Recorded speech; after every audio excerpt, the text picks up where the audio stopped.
What's going on, you Magimaniacs? Your boy is back at it again, bringing you another hot tips and tricks video for Animation Throwdown, the quest for cards. I noticed my last shop guide video is a bit outdated, so in this video, we'll be going over some updates on, once again, the best and worst items in the shop. If you're a newer player and looking to stay mostly free to play, then also stay tuned to the very end for some bonus tips and find out how you can get your hands on a free Mythic card. Also, if you find any part of this video informative or helpful, make sure to hit that like button and subscribe at the end of the video for some more awesome content. And also, as a heads up, I also stream this game and other games over on Twitch live every week. So if you want to become part of an awesome community and maybe pick up some tips and tricks along the way, then head on over to Twitch and give me a follow over there as well. So without further ado, let's get into it. So the first item that we're going to be taking a look at is the First Timer Bundle. Now this is the one item in the shop that I think is a must-have for every single player, and that is strictly because of one item you get in it, which is the Research Accelerator. The Research Accelerator, as the name implies, helps you speed up your research times for your combos. All your combos are going to be key for you to win matches, so cutting that time down is a must if you want to be able to build up your deck and be able to flip into new decks during new events on a dime. So that alone is worth its weight in gold for this bundle there. But on top of that, you're also getting the Adventure Energy upgrade. What this item does is it increases your energy cap for your Adventure Island to play more hits each day, and this is a permanent increase on that. So it lets you kind of knock out your quest lines a bit quicker and kind of just get more stuff done each day. It also is throwing in some gems and some giggity watts there. Both are great items to have. The gems is the in-game premium currency that you can use to get other fun cards to increase your collection, and the watts are going to help you upgrade your cards to get the best, strongest version of your deck that you can possibly have. This bundle is only $4.99 for a one-time purchase on that, and I think it's highly worth it. Could not recommend it more to every single player if you're serious about wanting to have fun in this game and go far.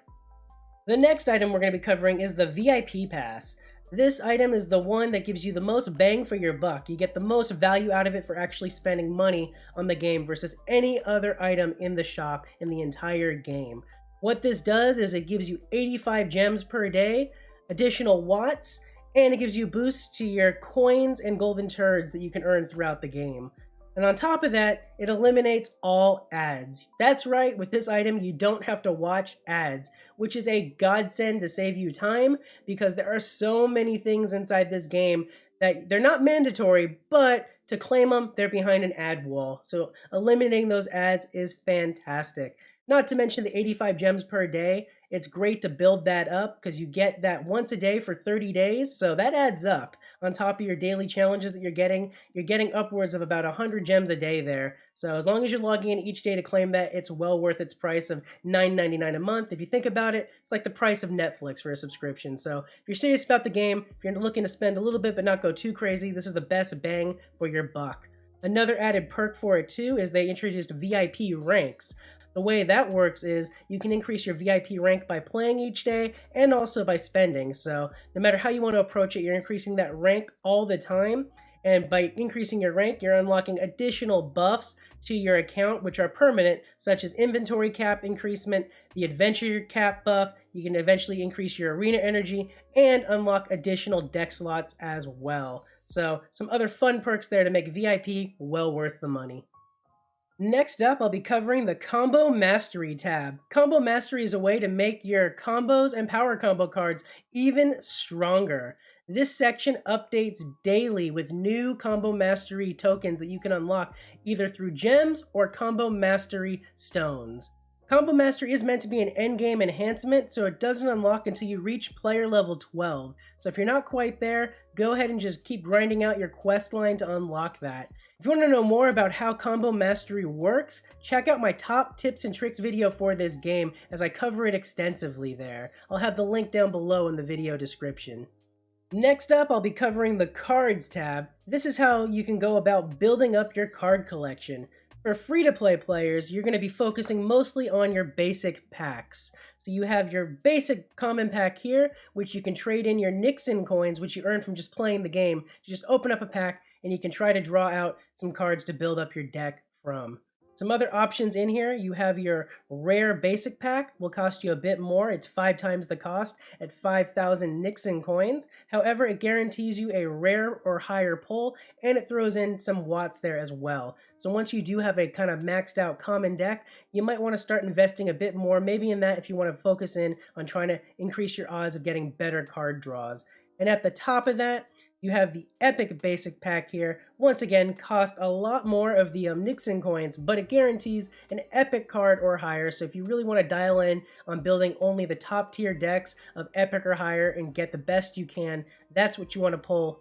I highly recommend if you're just starting out, focus mostly on the basic packs here until you can build up your account and then kind of work your way up tier by tier. That way you're not burning all this currency to get one card at a time.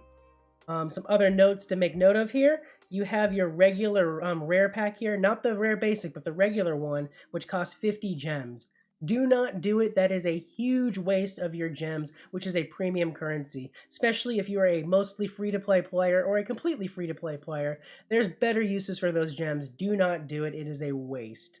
Another wasteful one too would be the super epic packs here times 10. It might seem enticing. It gives you 10 super epic packs plus one free one. What those do is it gives you a pull of 3 cards from it, and it's guaranteed to be at least one epic or higher in there.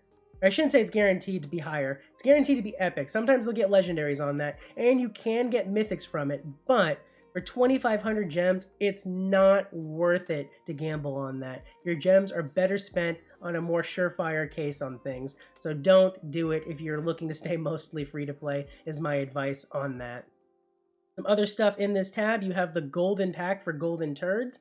The way these work is you change in your golden turd currency, which is another free currency it's giving you, to pull from a limited card pool depending on whatever event's currently going on to kind of get some cards out of that. For that one, those will always be epic or higher. Some tips for that is just you want to kind of save up your golden turd count and pull when you have a lot of turds to pull from so that you can actually try to get duplicates to build out max quality of those cards. You'll also notice included in the cards tab are a bunch of different card box sets.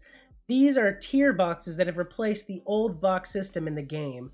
So there's usually 1 to 2 mythic boxes in the shop at any given time, as well as 1 to 2 regular box sets related to the current battleground effect going on or some other event that might be happening at the time.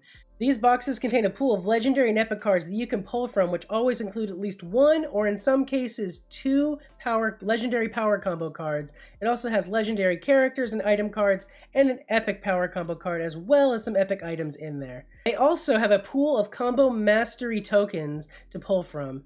Each pull that you do progresses you to the next tier, and each tier gives you at least 1 card from the box, as well as all of the other items that are guaranteed in each tier. As you progress to higher tiers, the better your items, and eventually at tier 3 and higher, you're guaranteed for your card pulls to be legendary and to start receiving mastery tokens on each pull. The mythic boxes work the same way, with the addition of card-specific mythic stones included in every tier. One important thing to note is that these are not free-to-play friendly at all.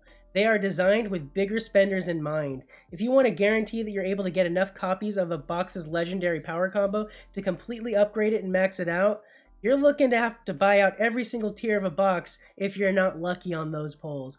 And this can be expensive. It costs just over 20,000 gems, or roughly over $200 to do so.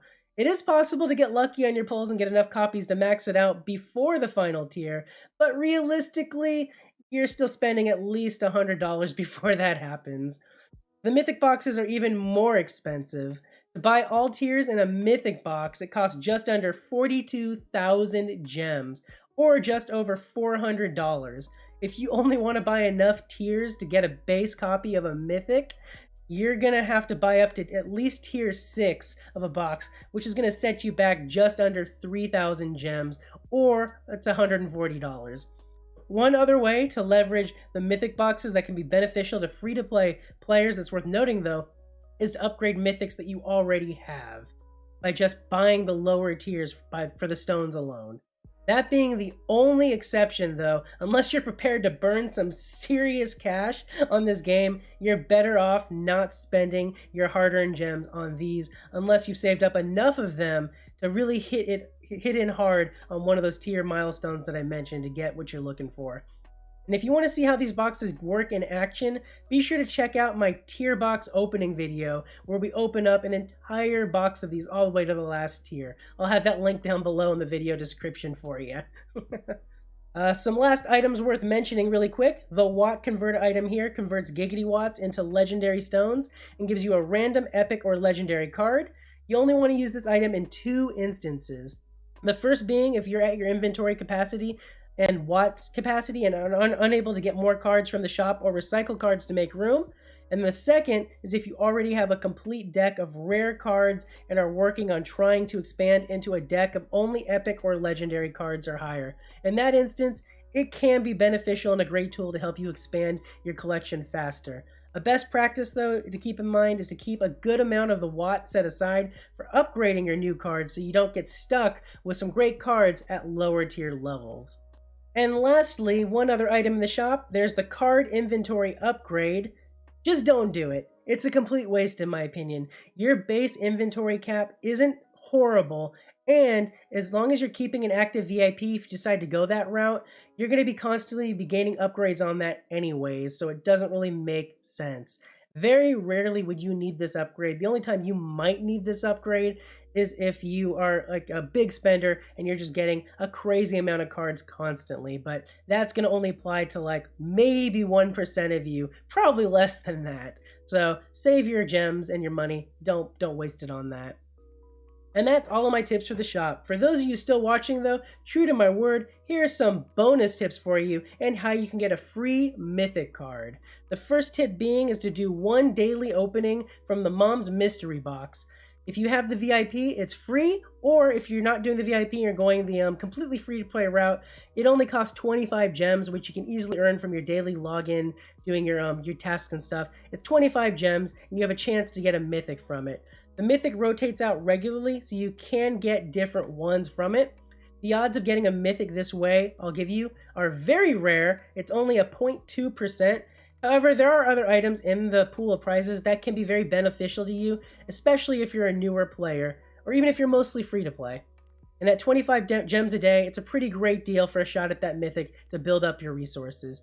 You can open it more than once a day if you want, however keep in mind that price will increase with each pull, but that will reset back to 25 to the next day. And then the other way to go about getting a mythic card for free is through the challenge shop. You can buy super epic packs with Wonder Wharf challenge tokens in this shop.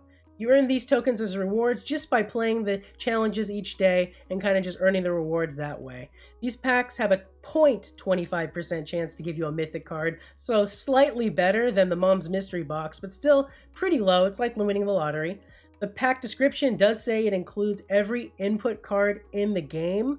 I feel like that's a bit misleading because if you look at the card pool here, it only shows the original 5 mythic cards as obtainable. To me, input card means either item or character. I can see how some people might argue it's just an item card. Either way though, there are mythic items in the game and those aren't in here. I did reach out to the game support just to let them know about the confusion on that and that maybe they should change the flavor text, and yeah, they basically kindly told me to screw off. So yeah, just keep that in mind. Just know going into it, you can't get every single card in the game. And one last tip for you. A common question that I get asked a lot is in regards to this challenge shop between the hero token crates and the super epic packs about which one is better. It honestly depends on your situation. The super epic packs are good if you're trying to build up your card collection and just need to get more epic and higher cards in there, then that's the way to go. If your deck is pretty solid for where you're at right now and you're noticing you're losing more fights because your hero just doesn't have enough HP to survive long enough, then the hero token crates are a better way to go on that. It all depends on your personal situation on that. And that's going to do it for this video. If I forgot anything or if you have any tips or tricks of your own that you want to share, feel free to let me know down in the comments section. Also, be sure to like and subscribe. Thanks for watching, guys. Peace.